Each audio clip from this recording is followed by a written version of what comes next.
हम लोग JPSC backlog paper जो 2023 में संपन्न हुआ था उसमें जीएस पेपर 1 को हम लोग यहाँ पे देखेंगे। इसमें 100 क्वेश्चन है, ठीक। तो हम लोग सारे 100 क्वेश्चन को करेंगे। इसके बाद हम लोग झारखंड सेक्शन को भी करेंगे।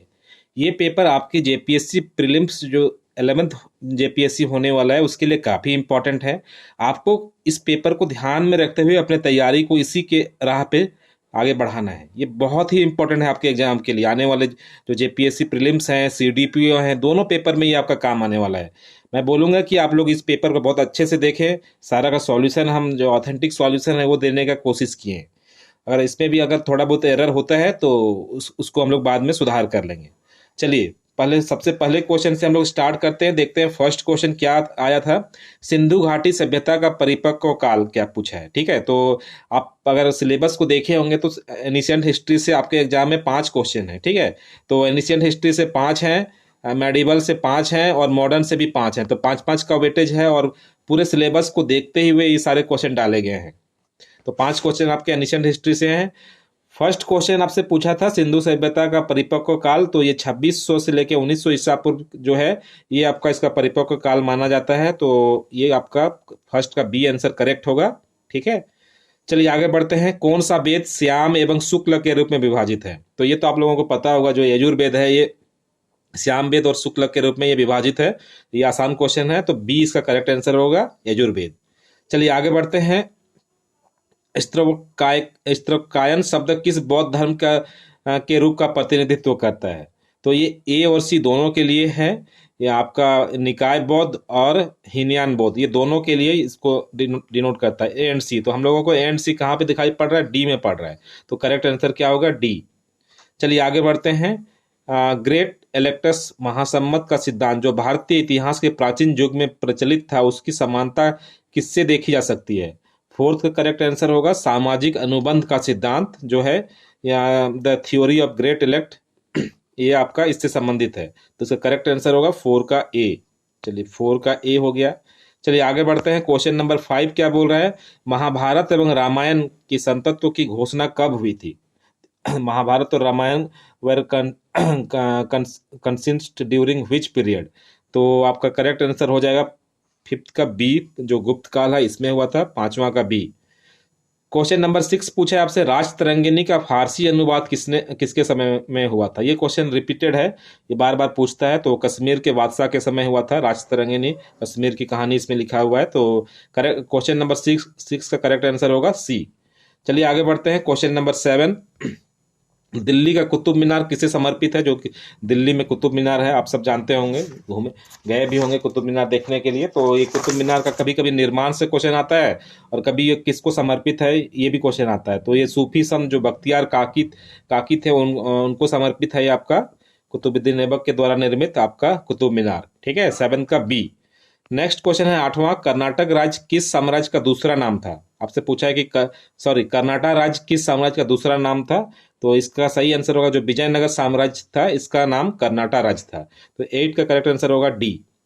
क्वेश्चन नंबर 9 पूछ रहे हैं आपसे, शेरशाह द्वारा चलाया गया दाम मुद्रा क्या था? देखिए ये मुद्रा से क्वेश्चन आता ही आता है, पिछले बार भी एग्जाम में आया था। हम एक्सपेक्ट कर रहे हैं कि अब इस बार भी कुछ करेंसी से संबंधित क्वेश्चन आएगा, ठीक है। तो ये दाम कॉइन जो इंट्रोड्यूस किया गया था किसके द्वारा? जो शेरशाह के द्वारा, वो कैसा था ये पूछा है आपसे। तो 9 का करेक्ट आंसर होगा कॉपर। कॉपर कहाँ पे? सी में है। तो करेक्ट आंसर हो गया 9 का सी, तांबा मुद्रा। चलिए आगे बढ़ते हैं। क्वेश्चन नंबर 10 आपसे क्या पूछ रहा है? अपने उच्चतम विस्तार के समय मुगल साम्राज्य की सुदूर दक्षिण सीमा कहाँ थी? आपसे पूछा है कि ये दक्षिण सीमा जो मुगल साम्राज्य जो अपना एक्सपेंड हुआ था तो कहाँ तक पहुंचा था? तो 10th का करेक्ट आंसर होगा जिंजी, ठीक है। जो बी ऑप्शन है ये जिंजी तक, साउथ तक ये फैला हुआ था, 10th का बी। क्वेश्चन नंबर 11, सहायक संधि को स्वीकार करने वाला प्रथम रियासत कौन था? ये बार बार पूछता है सहायक संधि, ठीक है। तो सहायक संधि को स्वीकार करने वाला प्रथम जो रियासत था ये था हैदराबाद का निजाम। करेक्ट आंसर होगा 11th का सी। चलिए आगे बढ़ते हैं। क्वेश्चन नंबर 12 आपसे क्या पूछ रहा है? फोर्ट विलियम कलकत्ता का सर्वोच्च न्यायालय किस एक्ट के द्वारा बना था? जो कलकत्ता में जो सुप्रीम कोर्ट बना था वो कौन सा एक्ट के तहत बनाया गया था? तो ये आप पता होगा, जो 1773 में जो रेगुलेटिंग एक्ट आया था उसके तहत फोर्ट विलियम कलकत्ता का सर्वोच्च न्यायालय इसी एक्ट के तहत बनाया गया था। तो हमारा ऑप्शन होगा बी, 12th का आंसर होगा बी। चलिए आगे बढ़ते हैं। क्वेश्चन नंबर 13 क्या पूछ रहा है, ये बहुत इंपॉर्टेंट है, ये मॉडर्न हिस्ट्री से क्वेश्चन आ गया अब। गदर पार्टी का शुरुआती नाम क्या था? जो गदर पार्टी बना था, आप सबको पता है, गदर पार्टी जो मॉडर्न हिस्ट्री में हम लोग जो 25 जून 1913 को ये पार्टी बना था। अर्थ, गदर का अर्थ कभी कभी पूछ लेता है, उसका अर्थ होता है विद्रोह। और इसके संस्थापक थे आपके सोहन सिंह भाखना, ठीक है। और ये जो पार्टी बनाया गया था, ये सैन फ्रांसिस्को में बनाया गया था। सबसे पहले एक मैगजीन निकलता था, गदर मैगजीन, जो गुरुमुखी भाषा में आया करता था, और इसके महासचिव हुआ करते थे लाला हरदयाल, ठीक है। तो इसमें हम लोगों से पूछा क्वेश्चन ये है, जो गदर पार्टी का शुरुआती नाम, तो इसका शुरुआती नाम था Pacific coast of Hindustan Association. C में इसका करेक्ट आंसर होगा, चूंकि ये आपका इसका हेडक्वार्टर आपका सैन फ्रांसिस्को में था, सैन फ्रांसिस्को में था, इसीलिए आपको ये हम लोग कह सकते हैं कि इसका शुरुआती नाम Pacific coast of Hindustan association था। सारा पॉइंट हम लोग गदर पार्टी से देख लिए। क्वेश्चन नंबर 14 आपसे पूछ रहा है, साइमन कमीशन में कितने सदस्य थे? जो साइमन कमीशन आया था, इसमें कुल कितने सदस्य थे? तो साइमन कमीशन के बारे आप लोग जानते होंगे, ये सभी 7 मेंबर थे, 7 सदस्य थे, जो सभी ब्रिटेन से मनोनीत थे, इसीलिए इसको श्वेत कमीशन भी कहा जाता था। इसका घोषणा 8 नवंबर 1927 को हुआ था, और इसको एक्चुअली भेजा गया था, जो जांच के लिए भारत में भेजा गया था कि संवैधानिक अधिकार को लेके इस कमेटी को बनाया गया था। तो भारत वाले लोग इसका विरोध इसलिए किए थे कि सभी इसमें अंग्रेज थे, कोई भी भारतीय नहीं था। इसी को लिए एक नारा लगाया गया था, साइमन गो बैक, ठीक है। तो 14 का करेक्ट आंसर होगा डी, इसमें 7 मेंबर थे और सभी अंग्रेज थे। चलिए क्वेश्चन नंबर 15 आपसे पूछ रहा है, उड़ीसा एक अलग राज्य बंगाल से अलग किस एक्ट के द्वारा बना? बहुत अच्छा क्वेश्चन है। उड़ीसा एक अलग राज्य बंगाल से किस एक्ट के द्वारा बना? तो ये भारत सरकार अधिनियम 1935 में जो आया था, उसके तहत ये आपका जो उड़ीसा है वो 1 अप्रैल 1936 को ये 36 को ये अलग हो जाता है, ठीक है। तो उड़ीसा बंगाल से अलग हो जाता है, और 22 मार्च को हम लोग बिहार दिवस मनाते हैं, ये भी इंपॉर्टेंट फैक्ट है, इसको भी याद कर लेना है। चलिए नेक्स्ट क्वेश्चन है, अंगूर की खेती किस प्रदेश की विशेषता है? जो अंगूर की खेती होता है, जिसको हम लोग विटिकल्चर कहते हैं, तो ये उष्ण कटिबंधीय प्रदेश में मिलता है, ठीक है, जहाँ पे गर्म, शुष्क और वर्षा रहित जो क्षेत्र होता है वहाँ के लिए उपयुक्त होता है। सर्दी का मौसम, ठंडे में इसका उपज ज़्यादा होता है, अंगूर की खेती, विटिकल्चर इसको बोलते हैं। तो ये उष्ण कटिबंधीय प्रदेश में मिलता है। तो कहाँ पे है उष्ण कटिबंधीय प्रदेश? 16 का ए। चलिए क्वेश्चन नंबर 7, पृथ्वी की आयु लगभग कितनी है? आपसे पृथ्वी का आयु पूछा है, ये लगभग 4.5 पर 5 वर्ष होता है, बट जब हम लोग इसका ऑथेंटिक आंसर चेक करते हैं, जेपीएससी के द्वारा जो ऑफिशियल आंसर किया है, उसके मुताबिक ये 4.8 अरब वर्ष पहले माना है। तो हम लोगों को इसको 4.8 अरब वर्ष ही मान के चलना पड़ेगा, क्योंकि जो जेपीएससी का जो उनके द्वारा जो फाइनल आंसर की दिया गया है, उसमें ये 4.8 वर्ष ही माने हैं। क्वेश्चन नंबर 18 पूछ रहा है आपसे, निम्नलिखित में से कौन जैव विविधता से संबंधित नहीं है? ये पूछा है कि which among the following is not related to biodiversity, मतलब बायोडाइवर्सिटी से कौन संबंधित नहीं है? इसमें 4 ऑप्शन है आपका, genetic variation, species variation, spatial variation और इकोसिस्टम वेरिएशन। तो इसमें आपका स्थानिक विभिन्नता जो होता है, ये करेक्ट आंसर होगा सी, 18 का सी। चलिए आगे बढ़ते हैं। क्वेश्चन नंबर 19 आपसे क्या बोल रहा है, निम्नलिखित में से किस मंडल में ओजोन परत पाई जाती है? ठीक है, तो ओजोन परत के बारे क्वेश्चन आया है क्वेश्चन नंबर 19 में। तो वातावरण में जो तापमान और घनत्व के आधार पे हम लोग अलग अलग भागों में जो हम लोग परत को बांटते हैं, जैसे क्षोभ मंडल, समताप मंडल, मध्य मंडल, आयन मंडल, बहिर्मंडल। तो इसमें आपको ओजोन परत की बात करता है, तो ओजोन परत हम लोगों को समताप मंडल में मिलता है, ठीक है। समताप मंडल में हम ओजोन परत के बारे में जानकारी मिलता है, जो लगभग 80 से 400 किलोमीटर तक होता है समताप मंडल में। तो इसका करेक्ट आंसर हो जाएगा समताप मंडल।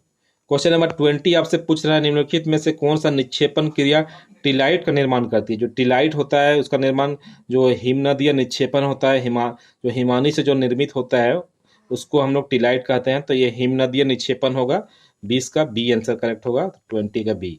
चलिए 21, निम्नलिखित में से कौन अनाच्छादित प्रक्रिया का भाग नहीं है? इसमें पूछा आपसे कौन भाग नहीं है। तो जो अप्रदन होता है उसमें ये अवसादन जो होता है, ये इसका भाग नहीं होता है, डी। जो इसमें क्या होता है अवसादन में, जो किसी तरल में जो उपस्थित कण रहता है, उसका जमीन में जो आकर बैठ जाना ही अवसादन कहलाता है, ठीक है। तो इसीलिए अवसादन आपका कोई अनाच्छादित प्रक्रिया, मतलब जो ड्यूनिडेशनल प्रोसेस के अंतर्गत नहीं आता है। तो अवसादन 21 का correct answer D. Question number 22 बोल रहा है भारत में हरित क्रांति में सफल नहीं है। आपसे पूछ रहा है कि कौन सा जो घाटी है आपका हरित क्रांति में सफल नहीं हुआ था।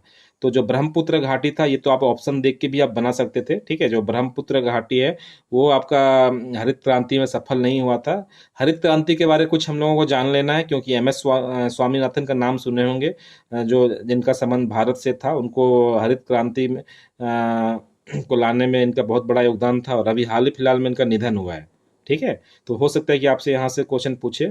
और एक व्यक्ति थे जो नॉर्मन बोरलग, इनको इसके लिए नोबेल पुरस्कार भी मिला है, ठीक है। तो वो भी हरित क्रांति से संबंधित थे। इसको थर्ड एग्रीकल्चर भी कहते हैं, जो हरित क्रांति है।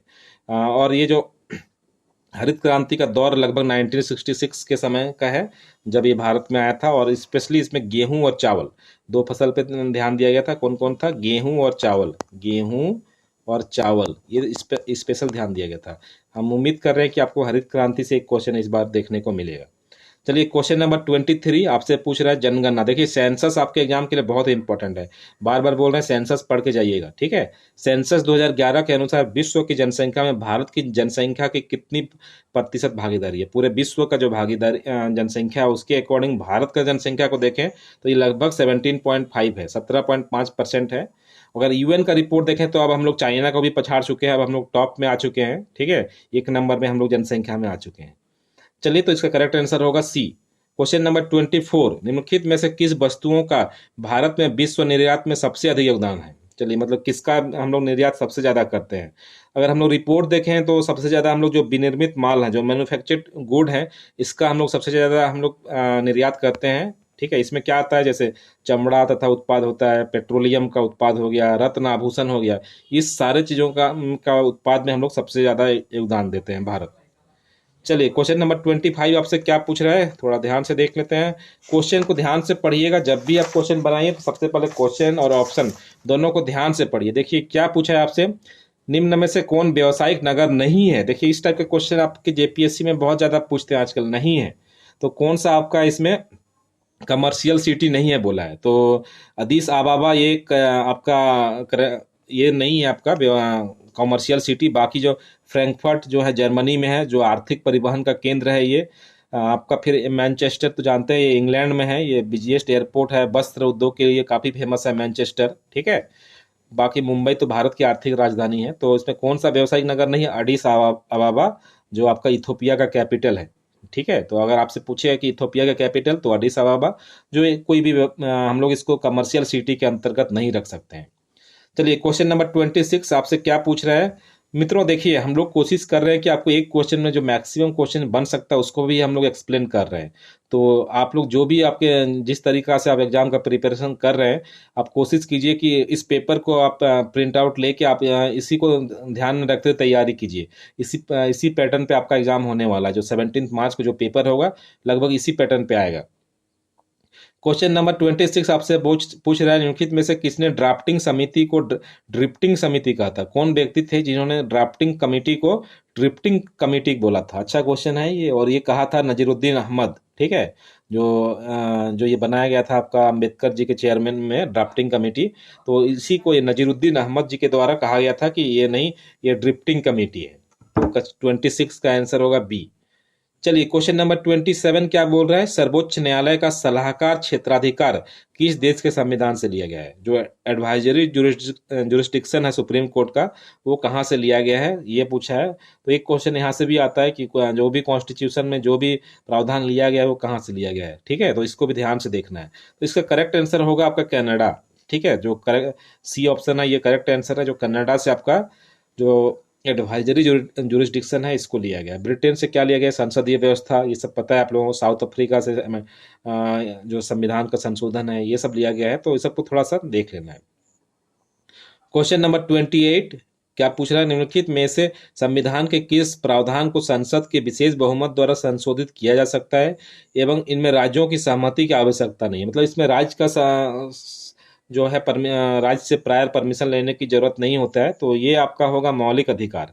तो मौलिक अधिकार में अगर कोई परिवर्तन करना होगा तो इसमें संसद का विशेष बहुमत से इसको पारित करना होगा, इसमें राज्य का कोई सहमति की आवश्यकता नहीं होती है। तो मौलिक अधिकार आपका करेक्ट आंसर डी है। जो मौलिक अधिकार हम लोग आर्टिकल 12 से लेके 35 तक जो है आपका मौलिक अधिकार के बारे में हम लोगों को जानकारी मिलता है।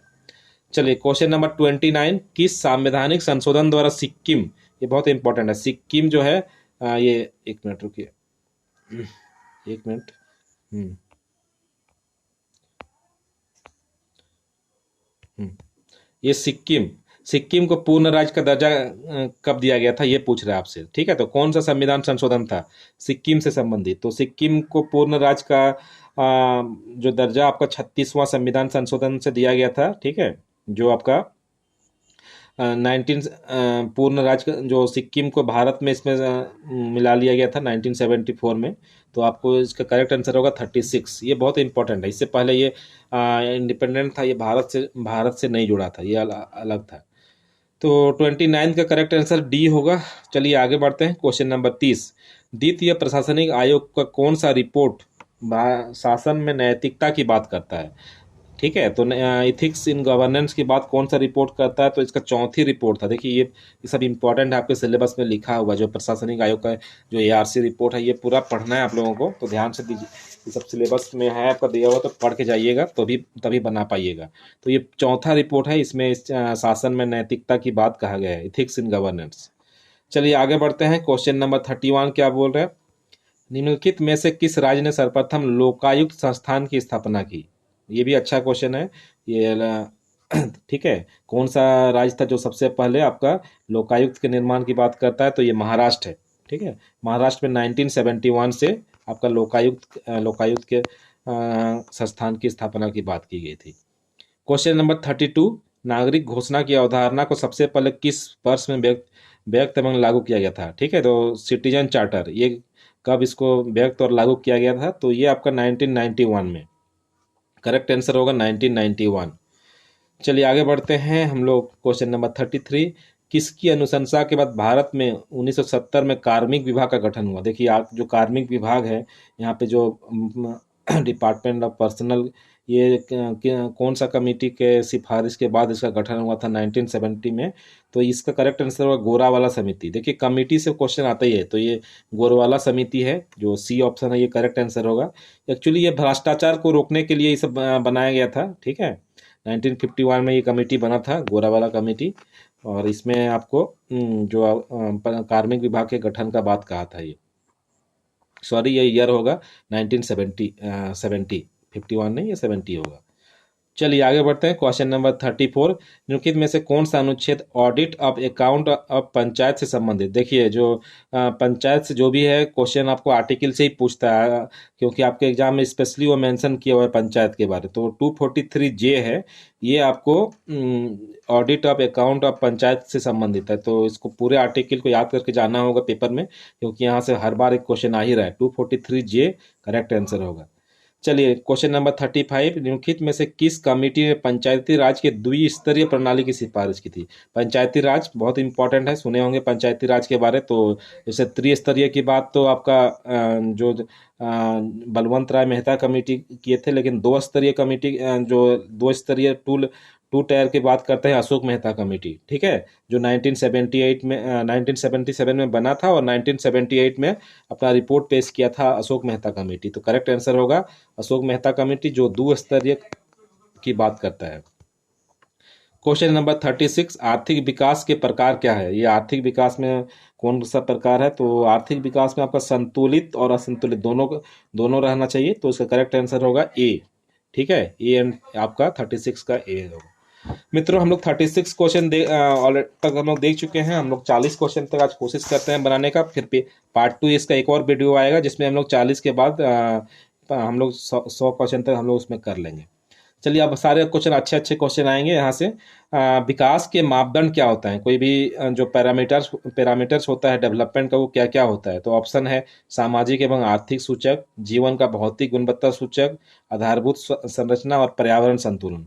तो इसमें विकास पे हम लोगों को जो बैलेंस ऑफ इन्वायरमेंट, ये सही नहीं है आपका। आधारभूत संरचना भी सही नहीं है। विकास के लिए सामाजिक मतलब सोशल और इकोनॉमिक इंडिकेटर, और physical quality of life index, ये दो इंपॉर्टेंट है। ये दोनों इसमें पैरामीटर में शामिल होता है 1 और 2। तो हम लोगों को 1 और 2 किस ऑप्शन में है, बी में है। तो 1 का 37 का करेक्ट आंसर बी होगा। चलिए 38 आपसे पूछ रहा है संसाधन या टिकाऊ आर्थिक विकास के महत्वपूर्ण मापक क्या है। ठीक है, तो जो आपका what are the important measures of sustainable development, तो इसमें तकनीकी, अल्पीकरण, पुनर्प्रयोग, रिसाइकिल दृष्टिकोण, संसाधनों का उपयोग तथा जीवन गुणवत्ता में वृद्धि। 38 का करेक्ट आंसर डी होगा। ये सारे आते हैं आपके सस्टेनेबल डेवलपमेंट में। ठीक है, तकनीकी, तो उसका करेक्ट आंसर हो जाएगा डी। चलिए 39 आपसे पूछा है भारत में नाबार्ड की स्थापना कब हुई। नाबार्ड के बारे में पढ़े होंगे 1982 में शिवरमन कमेटी। ये भी पूछता है कौन सा कमेटी पे की सिफारिश पे, तो शिवरमन कमेटी के सिफारिश पे नाबार्ड की स्थापना हुई थी 12 जुलाई 1982 को। ठीक है, बहुत इंपॉर्टेंट है। उसी प्रकार आरआरबी की बात करेगा तो आरआर जो रीजनल बैंक है, ये बना था आपका 1975 को। उसी प्रकार एसबीआई की बात करेगा, स्टेट बैंक ऑफ इंडिया, तो ये 1955 को। आरबीआई का नेशनलाइजेशन कब हुआ बोलेगा तो आरबीआई का तो 1949 में, 1949 में। और ये कब बना था तो 1 अप्रैल 1935 में। ये सारा आपके लिए इंपॉर्टेंट है। चलिए हम लोग आगे बढ़ते हैं। भारत का विदेशी व्यापार क्षेत्र क्या है। जो विदेशी व्यापार होता है, जो फॉरेन ट्रेड होता है, उसमें क्या क्या आता है, तो इसमें आपका निर्यात और भुगतान संतुलन शामिल होता है। तो कौन सा में आपका शामिल है, ये है आपका सी में शामिल है। तो करेक्ट आंसर होगा सी। तो मित्रों हम लोग लगभग 40 क्वेश्चन हम लोग देख चुके हैं। बाकी के 60 क्वेश्चन हम लोग पार्ट 2 वीडियो में बनाएंगे। आज के लिए इतना ही। आप उम्मीद करते हैं कि आप लोगों को ये सेशन अच्छा लगा होगा। हमारे चैनल को लाइक सब्सक्राइब जरूर कर लीजिएगा, ताकि पार्ट 2 और जो भी वीडियो आएंगे, अभी जेपीएससी के लिए लगातार हम लोग वीडियो लाएंगे, ताकि आप लोगों को जेपीएससी में जो लोग प्रीलिम्स क्वालिफाई करना चाहते हैं, उनके लिए यहाँ से बहुत अच्छी तरह से तैयारी कर सकें। ठीक है, थैंक यू सबको, शुक्रिया।